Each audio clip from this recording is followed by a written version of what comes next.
Good morning, dear students. Myself Purnima from the Sodi Mastermind classes, Gurdaspur. We will discuss today about the properties of solids, that is electrical properties, magnetic properties, and few other topics related to the solid state. So come with me to start the next topics. So बेटा first of all previous lecture का एक topic pending है. It's name is impurity defect. So let us discuss about the impurity defects. So जैसे कि name से clear है, impurity means हमारे पास कोई क्रिस्टल है, पर्टिकुलर क्रिस्टल है, तो उस क्रिस्टल में अगर हम कोई चीज ऐड कर देते हैं, कोई another type of cation anion add कर देते हैं, तो उसके कारण जो चेंजेस आएंगी क्रिस्टल में, डिफेक्ट अराइज करेगा, उसे हम कहेंगे इम्प्योरिटी डिफेक्ट है. So let us write down. This defect arises due to the presence of some impurity ions in the lattice sites in place of host ion. Means जो पहले से present है उसमें से कोई 2 या 3 प्लेसेस या एक प्लेस अगर वेकेंट हो जाए तो उनकी जगह पे कोई और आयन आके प्लेस्ड अप हो जाए, तो ऐसे तरह की जो डिफेक्ट होता है, जो क्रिस्टल में डेविएशन अराइज होती है, उसे हम कहते हैं इम्प्योरिटी डिफेक्ट. ठीक है. For example, if the molten NaCl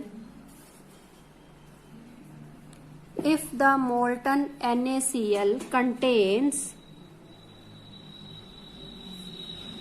little amount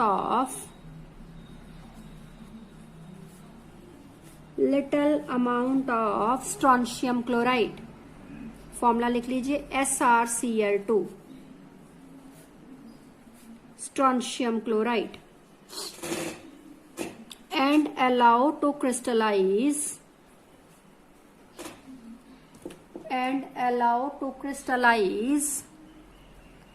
then some of the sodium ions are removed by strontium ions. Some of the sodium ions are removed by strontium ions, which are added to the crystal.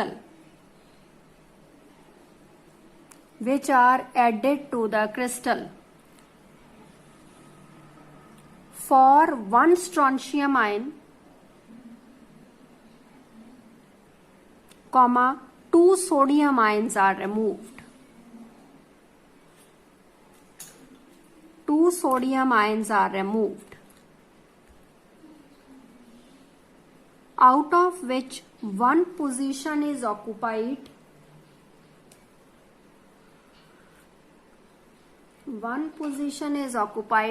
and the other remains vacant, which is called vacancy. And this vacancy is responsible for creating the defect.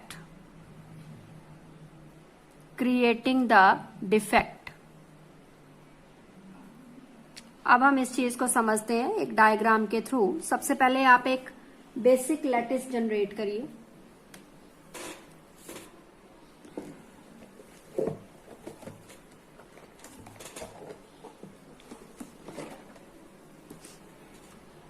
Now look at the screen first. समझ लो, उसके बाद आप लोग draw कर लेना। ये एक basic lattice है आपका, जिसमें स्फेयर्स को, लैटिस पोजीशंस को आप लोग ने एज लेंस के साथ ज्वाइन किया। सो हमारे पास कंसिडर हम करते हैं sodium chloride crystal. For example ये सोडियम क्लोराइड क्रिस्टल है, तो उसमें 2 टाइप ऑफ आयन्स होंगे, सोडियम आयन, क्लोराइड आयन। ठीक है, आओ फिल करते हैं। Sodium ion, chloride ion, sodium ion, chloride ion.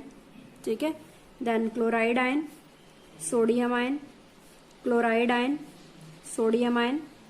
Then further यहाँ पे सोडियम आयन आएगा, लेकिन मैं इसकी स्पेस छोड़ रही हूं। आगे आएगा क्लोराइड आयन। ठीक है, फिर से सोडियम आयन, और नेक्स्ट में क्या आएगा यहाँ पे, क्लोराइड आयन। ठीक है, अब नेक्स्ट यहाँ पे सोडियम आयन आना है, और इधर क्या आएगा, क्लोराइड आयन। ये स्पेस सोडियम आयन के लिए फिर से छोड़ रही हूं मैं। ठीक है, तो यहाँ पे मैं लिख लेती हूँ क्लोराइड आयन, ये तो चलेगा, ये सोडियम आयन के लिए फिर से छोड़ दी, और आगे आएगा क्लोराइड आयन और सोडियम आयन। अब मेरी बात को ध्यान दो, बाकी सारे तो मैंने अरेंज कर लिए, बस 2 स्पेस छोड़ दी, वैकेंसीज छोड़ दी सोडियम आयंस की, जहां पे सोडियम आना था। ठीक है, इधर भी सोडियम आना था, इधर भी सोडियम आना था, लेकिन छोड़ दिया, नहीं भरा, अभी फिल नहीं किया। देखते हैं क्यों नहीं फिल किया, क्यों, क्या रीजन है। आपका जो डिफेक्ट है उसका नाम है इम्प्योरिटी डिफेक्ट। मतलब आपको कोई चीज ऐड करनी है, इम्प्योरिटी ऐड करनी है, जिसके कारण वैकेंसीज क्रिएट होंगी, और उस वैकेंसी ने क्रिस्टल की स्ट्रक्चर को चेंज करना है, उसकी प्रॉपर्टीज को चेंज करना है। सो वो इम्प्योरिटी ऐड करो। हमने क्या किया, लेट किया सोडियम क्लोराइड क्रिस्टल है, उसमें सारे आयंस सोडियम के और किसके होंगे, क्लोराइड के होंगे, जो कि आप रिप्रेजेंट कर चुके हो क्रिस्टल के अंदर।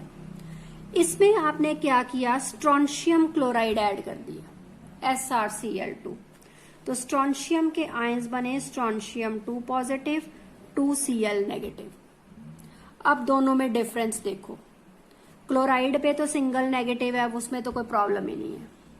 जो सोडियम आयन है उस पे 1 पॉजिटिव चार्ज है, और जो स्ट्रोंशियम आयन है उस पे 2 पॉजिटिव चार्ज है। कहने का मतलब ये है, अगर मैं सोडियम आयंस 2 लूं, 2 बार लूं, तो फिर दोनों की जगह पे 1 बार आके स्ट्रोंशियम बैठेगा।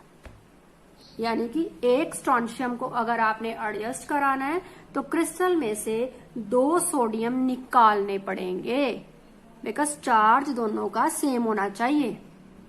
एक स्ट्रोंशियम को बिठाने के लिए 2 सोडियम की स्पेसिस वेकेंट करनी पड़ेगी, जो कि मैंने यहाँ पे क्रिस्टल में कर रखी है, पहले से ही कर रखी है।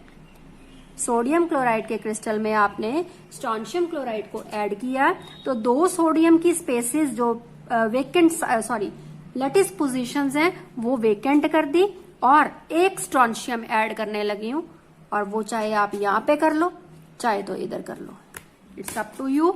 स्ट्रोंशियम एक ही ऐड होगा, वो यहां पे ऐड हो गया स्ट्रोंशियम आयन।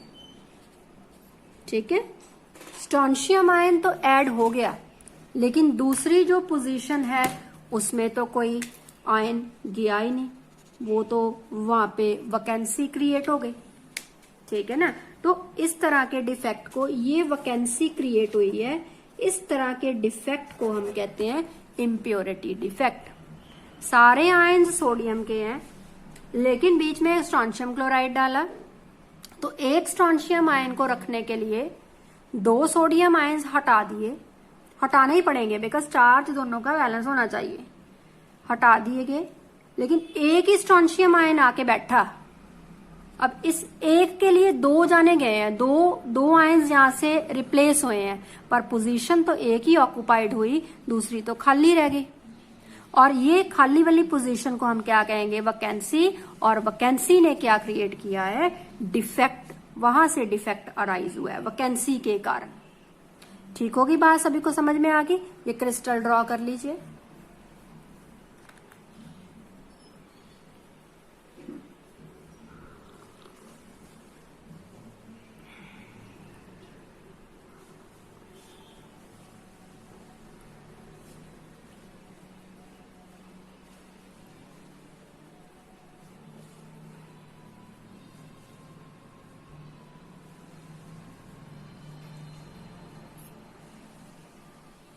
हो गया सभी का? ये नीचे वाला पार्ट भी लिख लीजिए अपनी नॉलेज के लिए।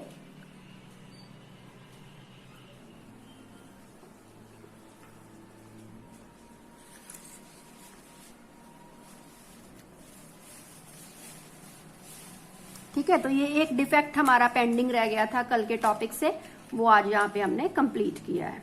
ठीक है, अब हम नेक्स्ट टॉपिक डिस्कस करेंगे। नेक्स्ट टॉपिक है आपका प्रॉपर्टीज ऑफ सॉइलिड्स, जो कि बहुत ही इजी टॉपिक है। आप 9-10 से पढ़ते आ रहे हो ये टॉपिक, प्रॉपर्टीज ऑफ सॉइलिड्स का। तो ये प्रॉपर्टीज सॉइलिड्स की जो हैं वो 2 टाइप्स की हैं, electrical properties and magnetic properties. So let us first discuss about the electrical properties of solids. Make a heading, properties of solids. Thereafter, electrical properties of solids. जैसा कि अगर इलेक्ट्रिकल प्रॉपर्टीज हैं सॉलिड्स की, तो वो electrical conductivity के base पे होंगी। ठीक है, मतलब अगर हम इलेक्ट्रिकल कंडक्टिविटी के बेस पे सॉलिड्स को डिवाइड करें तो वो इलेक्ट्रिकल प्रॉपर्टीज डिस्क्राइब करेगा। ठीक है, so note down, solids can be classified into 3 types on the basis of electrical conductivity. On the basis of electrical conductivity. So these 3 types are conductors, insulators and semiconductors. Note down.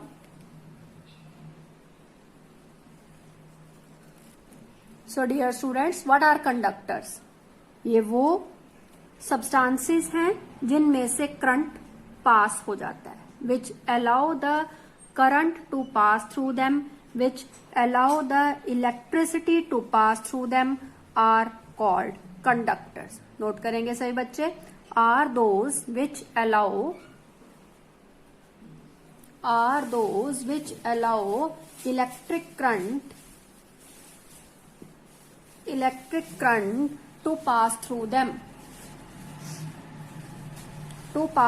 them are called conductors.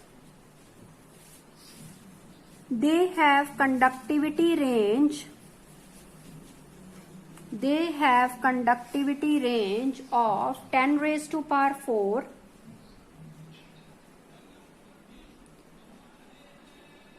to 10 raised to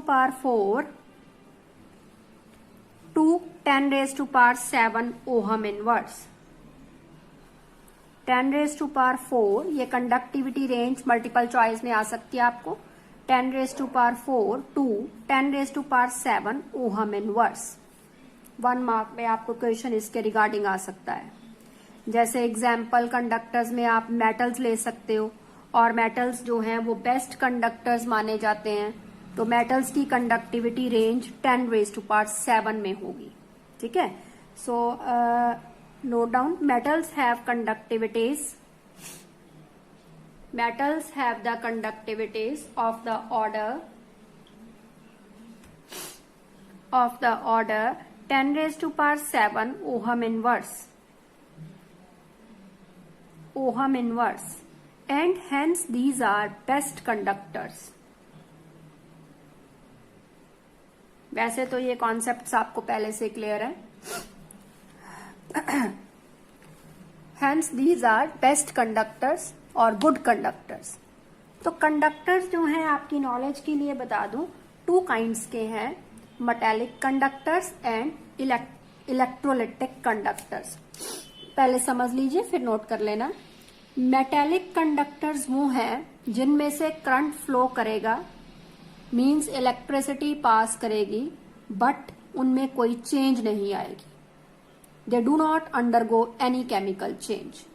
for example metals, iron, copper, silver etcetera.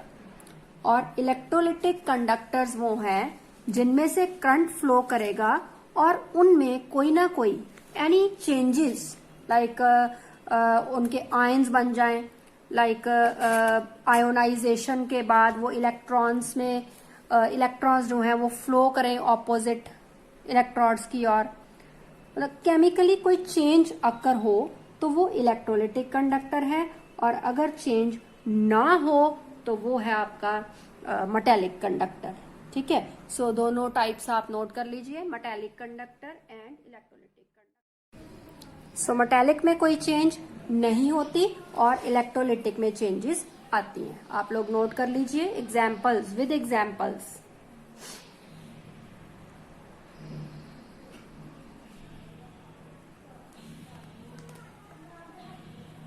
Note करेंगे सभी। Metals जो हैं electricity को conduct करते हैं, but किसके कारण? By the movement of electrons, electrons के मूव करने के कारण। उसी तरह से जो इलेक्ट्रोलाइट्स हैं वो इलेक्ट्रिसिटी को कंडक्ट करते हैं, but by the movement of ions. दोनों में फर्क है। मेटल्स इलेक्ट्रॉन्स मूवमेंट के कारण कंडक्ट करते हैं, और इलेक्ट्रोलाइट्स जो है वो आयन मूवमेंट के कारण कंडक्शन करता है। ठीक है, और जो मेटल्स हैं वो इलेक्ट्रिसिटी को कंडक्ट करते हैं सॉलिड स्टेट में भी as well as in solution form में भी। ठीक है बेटा, नोट करिए सभी।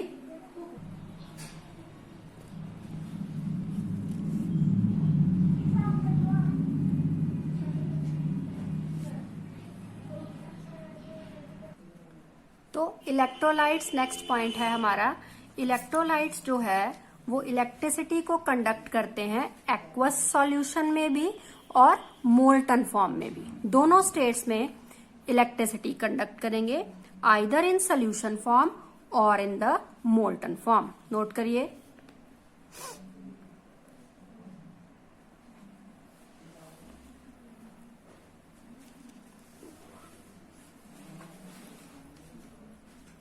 ठीक है, अब हम डिस्कस करेंगे इंसुलेटर्स के बारे में।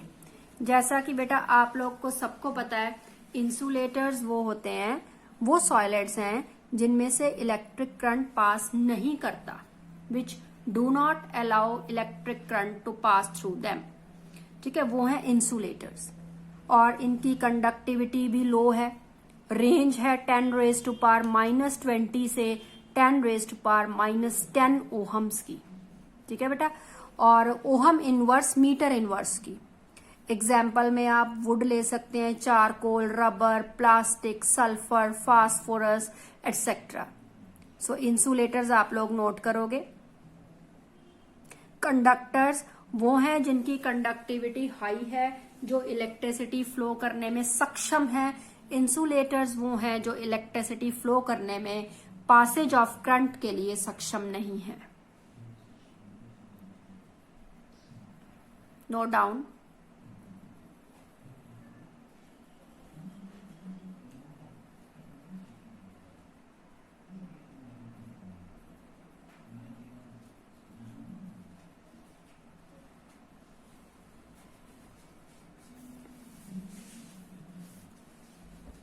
नेक्स्ट है बेटे सेमीकंडक्टर्स।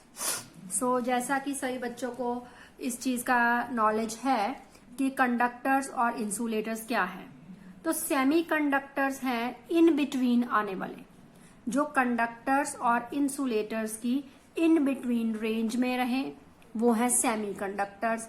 ना तो वो पुअर है ना ही वो बेस्ट हैं, दे आर मीडियोकर, मॉडरेट।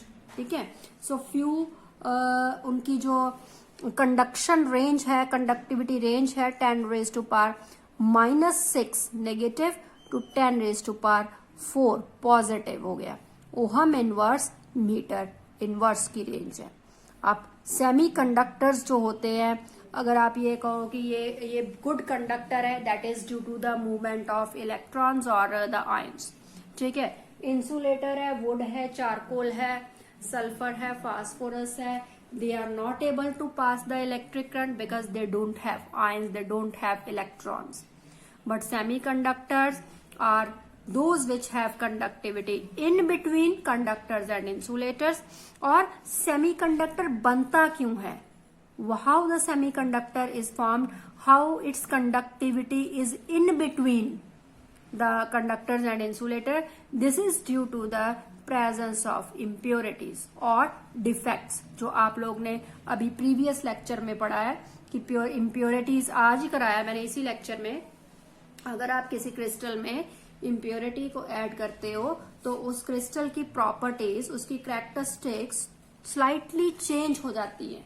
सो वो हो गया इम्प्योरिटी डिफेक्ट। और कल हम लोग ने किया था डिस्कस प्रीवियस लेक्चर में डिफेक्ट्स जो हैं, Frenkel, Schottky, metal excess, metal deficiency, तो वो सारे डिफेक्ट्स मिलके जो हैं कंडक्शन, सेमी कंडक्टर्स का मेन रीजन बनते हैं। सो नोट कर लेंगे आप, presence of impurities and defects.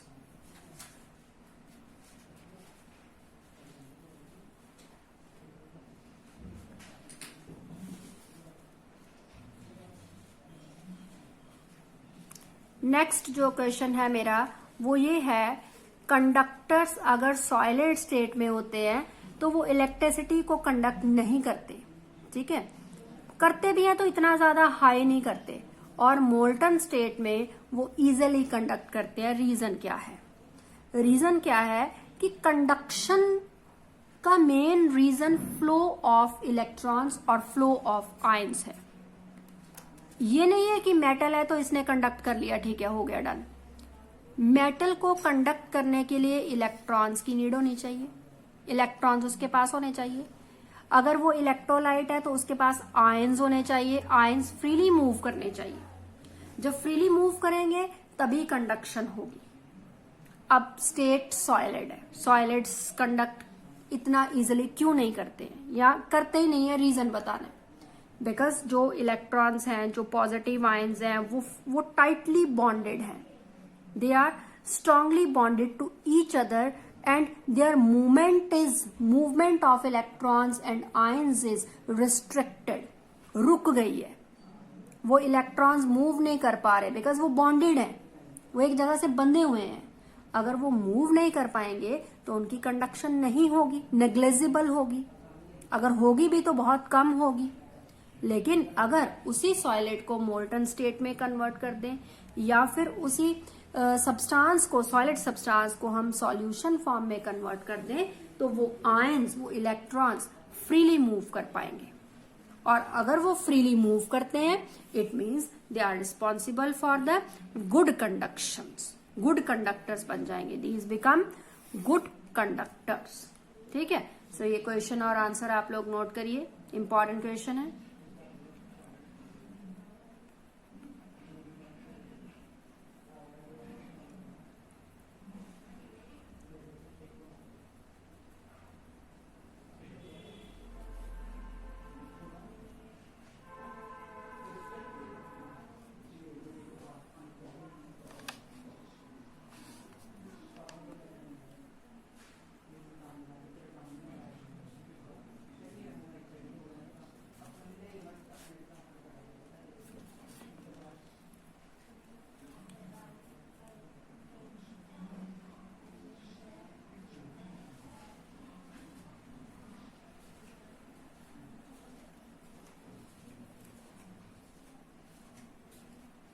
Okay, next जो क्वेश्चन है हमारा डिफरेंस है, आप लोग नोट कर लीजिए, difference between metallic and electrolytic conductors. So make a partition, metallic, electrolytic. First point है मेटेलिक की ओर, are those which allow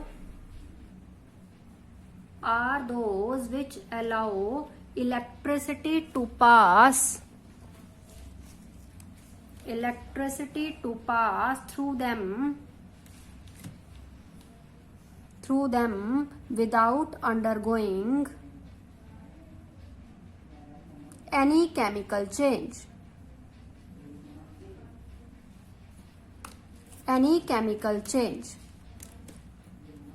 Other side, electrolytic are those which allow electricity to pass through them by undergoing chemical change.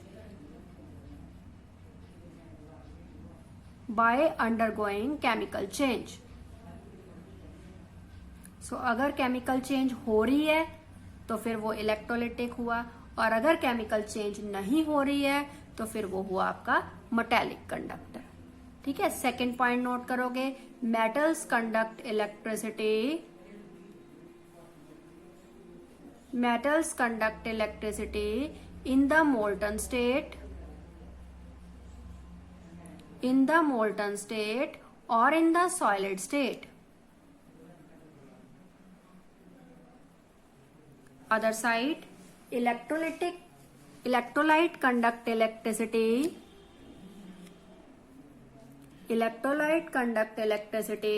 in the molten state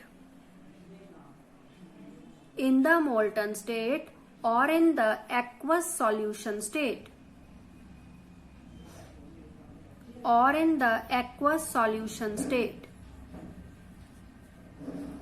Now third point, it involves movement of free electrons. Other side, it involves movement of ions.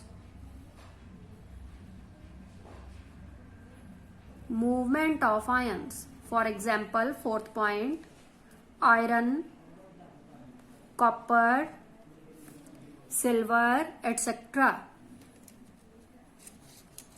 Other side, NaCl, KCl, ZnCl2, etc. ठीक है बेटा। Next question is very very important, note down, what is the effect of temperature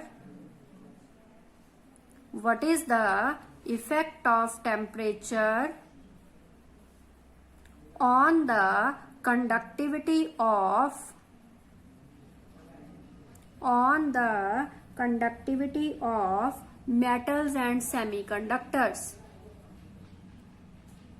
metals and semiconductors. Explain. Metals और semiconductors पर conductivity का क्या effect होगा अगर हम टेम्परेचर को चेंज करें तो? ठीक है, मतलब क्या मेटल्स की कंडक्टिविटी डिक्रीज करेगी या इंक्रीज करेगी, या आप कह लो कि किसकी इंक्रीज करेगी किसकी डिक्रीज करेगी टेम्परेचर के इंक्रीज होने से।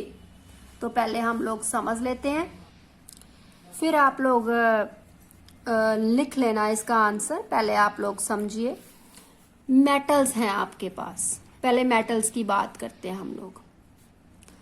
अब मेटल्स आप लोग को सबको पता है कि मेटल्स जो हैं वो इलेक्ट्रिसिटी को कंडक्ट करते हैं ड्यू टू द, वाई क्यों कंडक्ट है, due to the movement of electrons, free electrons, या आप कह सकते हो due to the presence of free electrons metals conduct electricity. ठीक है, अब क्या है, इफ टेम्परेचर इंक्रीजेस, अगर टेम्परेचर राइज किया तो कंडक्टिविटी मेटल्स की डिक्रीज करेगी। ये आपने एक्सप्लेन करना है क्यों करेगी। देखो बात याद रखो मेरी, ये मेटल है, for example this is a metallic crystal. ठीक है, इसमें पॉजिटिव आयंस है, जैसे मैंने ड्रॉ किए, पॉजिटिव कॉर्नल्स हैं, और इनके अराउंड फ्री इलेक्ट्रॉन्स हैं। ये देखो मैंने ड्रॉ कर दिया ना, फ्री इलेक्ट्रॉन्स, ये है फ्री इलेक्ट्रॉन्स और ये है पॉजिटिव कॉर्नल्स। ठीक है, अब अगर तो है normal temperature, normal means room temperature, फिर तो ये इलेक्ट्रॉन्स इधर प्रेजेंट हैं, और इलेक्ट्रॉन्स की प्रेजेंस के कारण, इनकी प्रेजेंस होने के कारण मेटल्स इलेक्ट्रिसिटी को कंडक्ट करेंगे, बिकॉज इलेक्ट्रॉन्स हैं, डेफिनेटली मूव करेंगे और कंडक्शन होगी। लेकिन अगर टेम्परेचर हो गया इंक्रीज, यहां पे समझने वाला कॉन्सेप्ट है, अगर टेम्परेचर हो गया इंक्रीज तो इलेक्ट्रॉन्स तो मूव करने ही है, वो तो पहले ही कर रहे हैं, नॉर्मल पे भी कर रहे हैं। पॉजिटिव आयंस जो हैं, कर्नल्स जो हैं, वो भी मूव करना स्टार्ट करेंगे। They move on increasing temperature, only on increasing the temperature. और इतना हम सबको पता है कि ये मान लो पॉजिटिव आयन है, अगर ये इस साइड पे जा रहा है तो डेफिनेटली जो इलेक्ट्रॉन है वो उसके ऑपोजिट डायरेक्शन में ही आएगा, सेम साइड पे नहीं जा सकते। पॉजिटिव ने नेगेटिव रॉड की ओर जाना है और नेगेटिव ने पॉजिटिव की ओर आना है, opposite, they are opposite to each other. अब सामने से कोई रोक रहा है, मान लो इलेक्ट्रॉन मूव कर रहा है, ये इलेक्ट्रॉन इधर को आना चाह रहा है, लेकिन पॉजिटिव उसको टक्कर मार रहा है, उससे टकरा रहा है और उसको रेस्ट्रिक्ट कर रहा है, रुक जा, उसकी स्पीड को स्लो डाउन कर रहा है। तो स्लो डाउन होने के कारण कंडक्टिविटी डिक्रीज हो गई। तो फिर से एक बार आप लोग को समझाने लगी हूं कि मेटल्स जो हैं वो इलेक्ट्रिसिटी को डेफिनेटली कंडक्ट करते हैं, और कंडक्शन का मेन रीजन क्या है, उनकी presence of free electrons normal conditions पर। लेकिन अगर टेम्परेचर इंक्रीज हुआ तो इलेक्ट्रॉन्स तो मूव पहले भी कर रहे थे और अब भी करेंगे, लेकिन टेम्परेचर के राइज होने पे पॉजिटिव आयंस जो है वो मूव करने शुरू हो गए और ऑपोजिट डायरेक्शन में, जिसके कारण मेटल्स की जो मोशन है उसमें रिस्ट्रिक्शन आ गई, रुकावट आ गई है, और रुकावट के कारण कंडक्टिविटी डिक्रीज हुई है। अब आप इसका थ्योरी पार्ट लिखोगे, with the increase in temperature, with the increase in temperature the conductivity of metals decreases.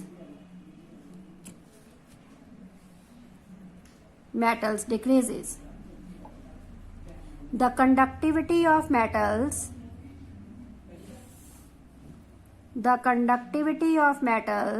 is due to the presence of free electrons. With the rise in temperature,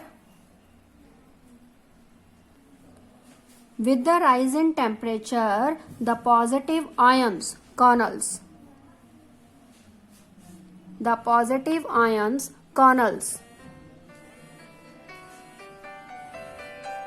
vibrating in the opposite direction.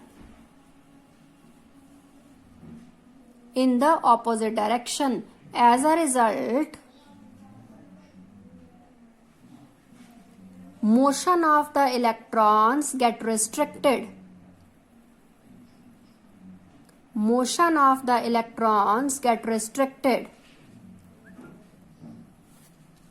Due to this reason,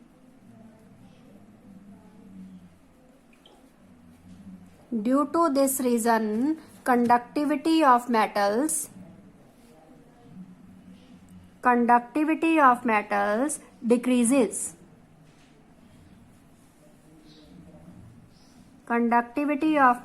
decreases. ठीक है, note कर लिया सभी ने? सो बेटा अब second part है semiconductors का। अगर सेमीकंडक्टर्स जो हैं टेम्परेचर के इंक्रीज और डिक्रीज होने से किस तरह से उनकी कंडक्टिविटी चेंज होती है, तो हम लोग सेमीकंडक्टर्स का आप डिस्कस करेंगे। ध्यान दोगे, पहले समझोगे, उसके बाद आप लोग लिख लेना।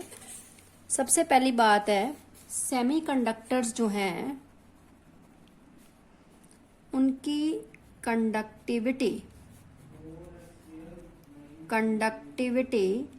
लाई करती है, लाइज इन बिटवीन है कंडक्टर्स एंड इंसुलेटर्स। ठीक है, ना तो वो बहुत ज़्यादा बेस्ट कंडक्टर्स होते हैं और ना ही हम ये कह सकते हैं कि ये ऐसे हैं जिनकी कंडक्टिविटी बिल्कुल लो है। Semi is in between conductor and insulators. ठीक है, अब सेमी कंडक्टर की कंडक्टिविटी का मेन इसका जो रीजन है कंडक्टिविटी का वो है डिफेक्ट। मतलब अगर डिफेक्ट्स हैं, अगर वैकेंसीज हैं, होल्स हैं, ठीक है, या कोई अगर आयन अपनी ओरिजिनल पोजीशन से उठ के इंटरस्टिशियल पोजीशन में आके प्लेस्ड हुआ है, किसी भी तरह का डिफेक्ट है, इम्प्योरिटी डिफेक्ट है, तो सेमीकंडक्टर्स ने इलेक्ट्रिसिटी को कंडक्ट करना है। Main reason is defect, disorder, deviations, vacancies. ठीक है, अब अगर टेम्परेचर इंक्रीज होगा, ठीक है, तो नंबर ऑफ डिफेक्ट्स भी क्या होंगे, इंक्रीज होंगे। ज्यादा से ज्यादा आयंस मूव करेंगे, अपनी पोजीशन छोड़ के जाएंगे तो वैकेंसीज भी क्रिएट होगी, वैकेंसीज इंक्रीज होगी, और अगर वैकेंसीज इंक्रीज होगी तो फिर कंडक्टिविटी भी क्या होगी, इंक्रीज होगी। ठीक है, सो बात घूम फिर के वही पे आ रही है कि जितने ज्यादा डिफेक्ट्स उतनी ज्यादा कंडक्टिविटी। और सेमीकंडक्टर्स ऐसे सब्सटेंसेस हैं जिनकी कंडक्टिविटी बेसिकली डिपेंड करती है डिफेक्ट्स पे, और अगर टेम्परेचर इंक्रीज हुआ, नंबर ऑफ डिफेक्ट्स इंक्रीज होंगे, मींस वैकेंसीज इंक्रीज होंगी और कंडक्टिविटी भी इंक्रीज होगी। ठीक है, अब आप सेकेंड पैराग्राफ में सेमीकंडक्टर्स को एक्सप्लेन करोगे। नोट करिए, in case of semiconductors the conductivity increases with the increase in temperature. Actually conductivity is due to the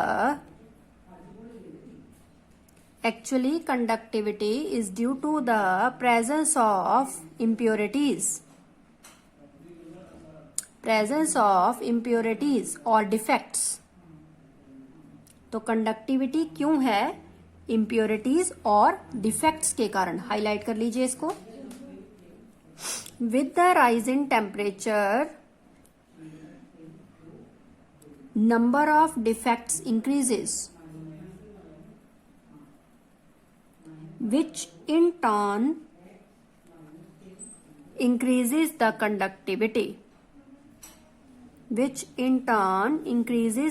conductivity, तो टेम्परेचर के इंक्रीज होने से डिफेक्ट्स इंक्रीज करेंगे और जिसके कारण कंडक्टिविटी भी इंक्रीज करेगी। ठीक है, अब एक लास्ट क्वेश्चन आप लोग नोट करोगे, distinguish between glass and quartz. Glass and quartz पहले समझ लीजिए। ग्लास का फर्स्ट पॉइंट क्या है, ग्लास जो है अमॉर्फस सॉलिड है। ठीक है, और क्वार्ट्स सिलिका होता है SiO2, वो एक क्रिस्टलाइन सॉलिड है। ग्लास में मेटल के सिलिकेट्स होते हैं और क्वार्ट्स में सिलिकॉन एटम होता है और ऑक्सीजन एटम होता है। ठीक है, ग्लास को आप क्वार्ट्स में कन्वर्ट नहीं कर सकते, कैन नॉट, और क्वार्ट्स और ग्लास इंटर कन्वर्टिबल है। सो ये 3 पॉइंट्स आप लोग नोट करोगे। और फर्दर कुछ क्वेश्चंस और भी हैं, concept based questions.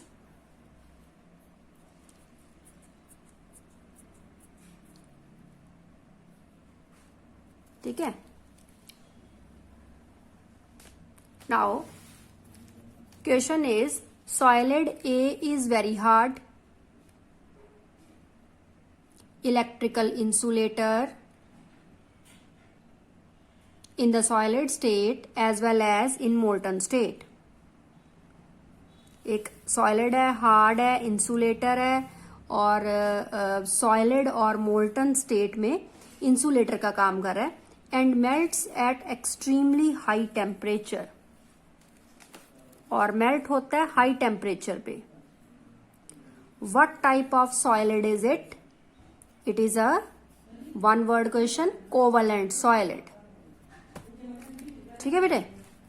Now next question, what type of forces exist in molecular solid. Molecular solid में किन तरह की फोर्सेस एग्जिस्ट करती है, तो वो है dispersion forces, dipole dipole forces और हाइड्रोजन बॉन्ड। प्रीवियस फर्स्ट और सेकेंड लेक्चर देखो, वहां पे ये मॉलिक्यूलर सॉलिड्स की फोर्सेस हमने डिस्कस की हुई है, तीनों तरह की। ठीक है, अब ये 2 क्वेश्चंस हैं, इंपॉर्टेंट है एग्जाम्स के लिए, ध्यान दो। 12-16 कंपाउंड्स क्या हैं? ग्रुप 12 के एलिमेंट्स अगर ग्रुप 16 के एलिमेंट्स के साथ कंबाइन होके कंपाउंड्स बनाएं, ठीक है, the compounds formed by combination of elements of group 12 and group 16, 12 और 16 के एलिमेंट्स कंबाइन होके कंपाउंड बनाए तो वो है 12-16 compound. Example ZnS zinc sulphide, CdS cadmium sulphide etcetera. इसी तरह से 13-15 कंपाउंड्स वो हैं जो ग्रुप नंबर 13 और 15 के कंबाइन होने से प्रिपेयर होते हैं, बनते हैं। जैसे एग्जाम्पल है अल्यूमिनियम फॉस्फाइड AlP और गैलियम आर्सेनाइड GaAs। ठीक है, नेक्स्ट क्वेश्चन है आपका, why the solids containing F centres are paramagnetic in nature. जिन सॉलिड में F सेंटर प्रेजेंट होता है, मतलब इलेक्ट्रॉन एंट्रैप है, वो पैरामैग्नेटिक नेचर के क्यों है? बिकॉज उनके अंदर एक सिंगल इलेक्ट्रॉन एंट्रैप होता है, तो एक single electron means paramagnetic nature, unpaired electron means paramagnetic nature. ठीक है, this is because electron occupy vacant site and is unpaired, so due to the presence of unpaired electron the compounds are paramagnetic. ठीक है बेटा, ये note कर लीजिए आप questions.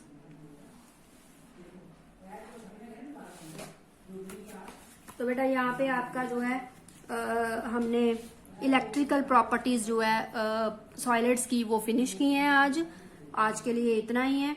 Next topic magnetic properties और एक थ्योरी है जो मैं कल डिस्कस करूंगी आप लोगों के साथ। आज के लिए इतना ही। Thank you so much and sign M G to all.